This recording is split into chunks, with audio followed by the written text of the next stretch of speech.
मिट्ठू को पता चल गया कि मेरा नाश्ता आ गया है। ये देखें, ये मिट्ठू का नाश्ता है और ये मेरा नाश्ता है और ये मेरे मिट्ठू हैं।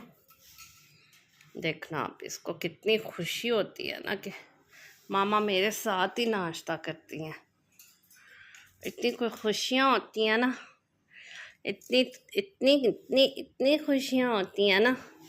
और फिर मेरे आपके व्यूअर्स भी तो आपके साथ नाश्ता करते हैं ना। ये लो, चिल्ली भी ले लो, पहले बातें करनी है, अच्छा पहले बातें कर लो। चलो ठीक है, नाश्ते में आना है, चिल्ली लेनी है। करो बातें।